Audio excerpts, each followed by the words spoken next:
Here, this is Tirza Ekholm from the Tirza Factor, and welcome back to my channel on Facebook.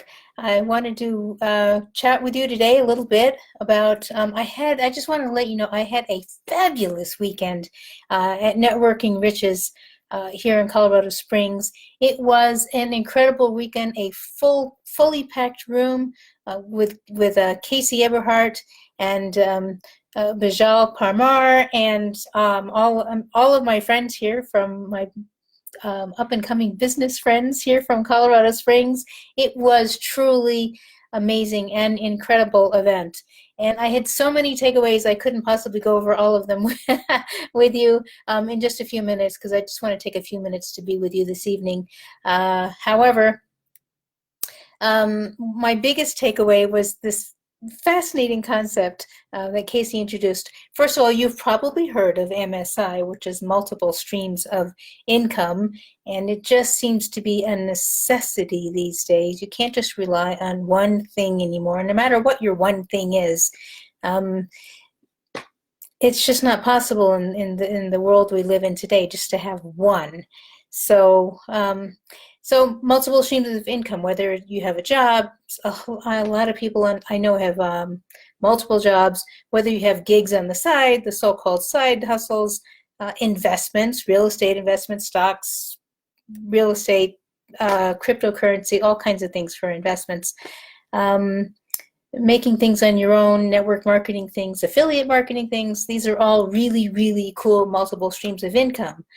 Where we don't want to go, as Casey explained, is something that he liked to call multiple streams of insanity. And that's when you get involved in so many things at once that you don't devote an appropriate amount of time to growing any one of them.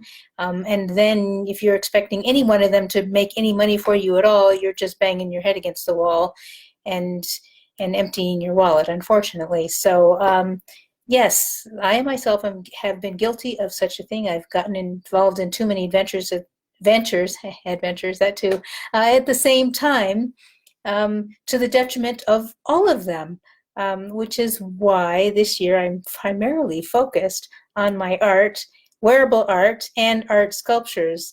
One of the fabulous results of this is that I have been able to take control of my calendar, and every day I spend a little bit some time in my studio creating things, and I get to spend time working out and taking care of my health, and I get to take care of the health of my business. And there are several different ways that I do that, not all of which I'm going to go through here. Yes, I do also have some investments that are working really, really great for me. So I also wanted to catch you up on, it was probably a little over a week ago, I told you I did this experiment on putting some fibers into my little cylinder sculptures at the moment. And let me just do a quick recap of how I got to where I'm at. So I did.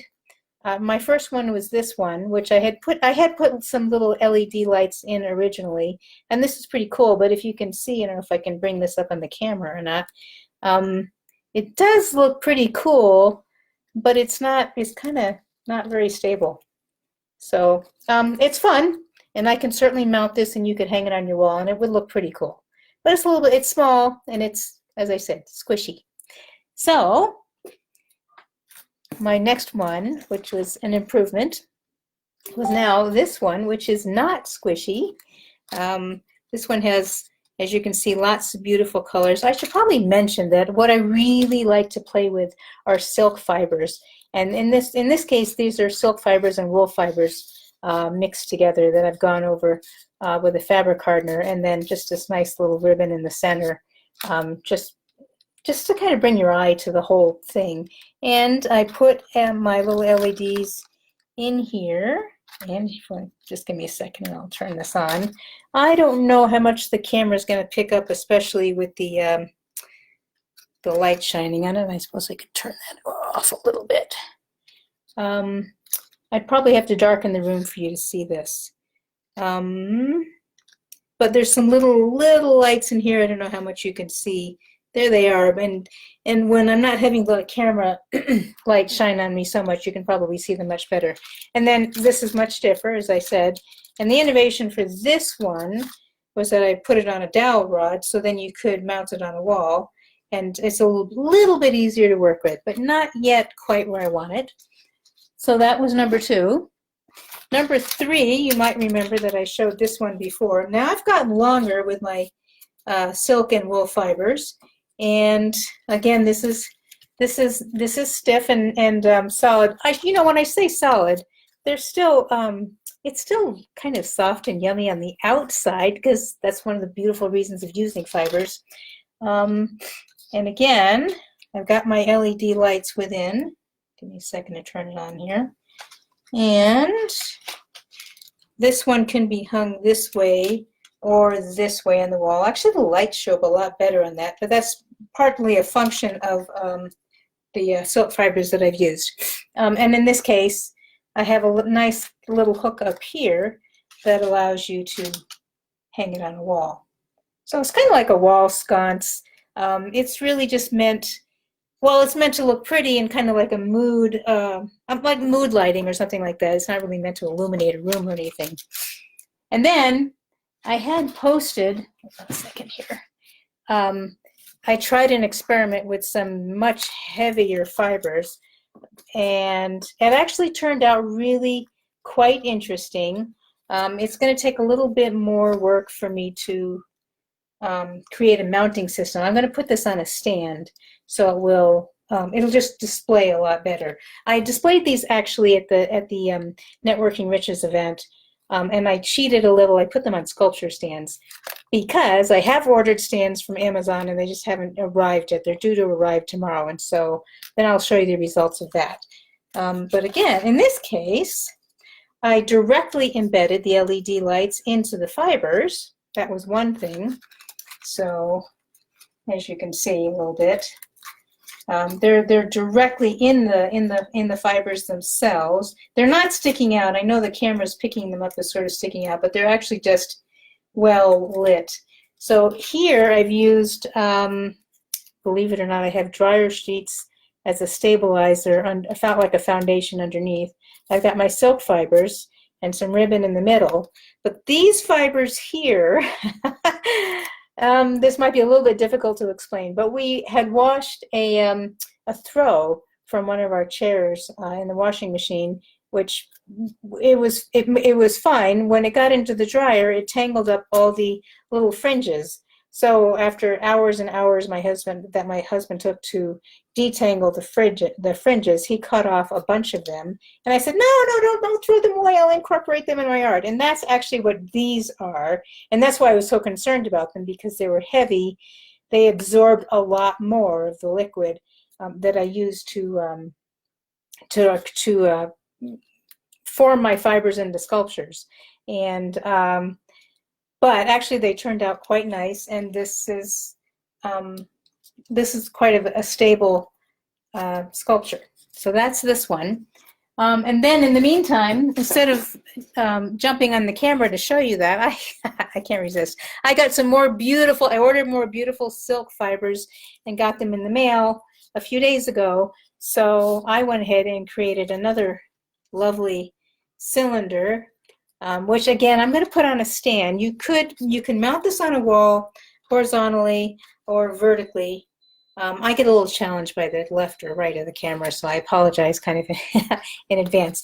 These are none of this is wool or cotton or anything else. These are lovely silk fibers, and then of course there's this another sparkly ribbon in the middle. So let me turn this on to give you an idea of what this one looks like.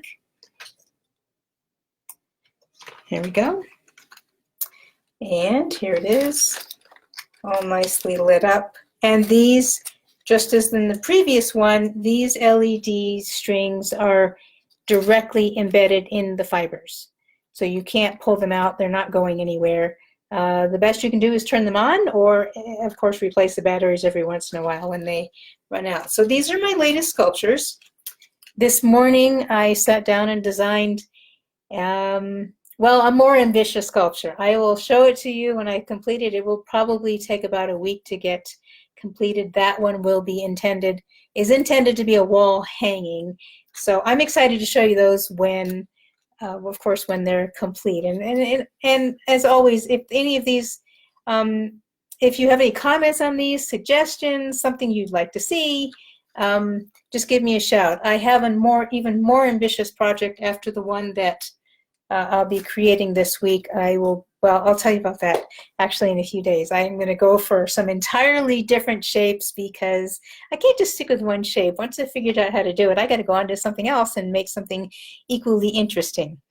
So the last thing I wanted to share with you this evening is that I am actually headed off this evening to an event where I'm going to be learning how to use a fabulous system that I use it in my business, but I get so busy I don't necessarily get to learn all the different fine points of it. So it is a way of staying in touch with my customers in ways that matter to them. It's a system of using cards and gifts just to stay in touch with them. It's really amazing. In fact, I have another event coming up February 9, which I'll mention actually in another video. Or if you let me know that you might be interested, I might send you a postcard. So easy. It's so fun and amazing. So I'm really excited about all the things that are going on. I hope that there's a lot of fun things and exciting things going on for you.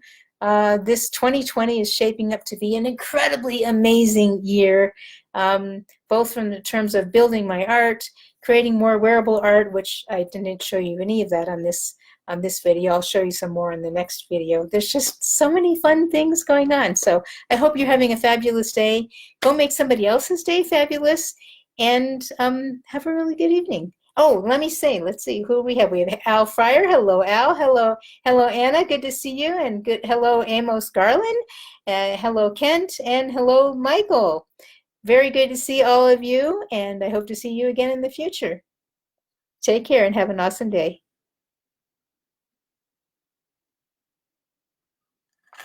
You know, it's a mouse.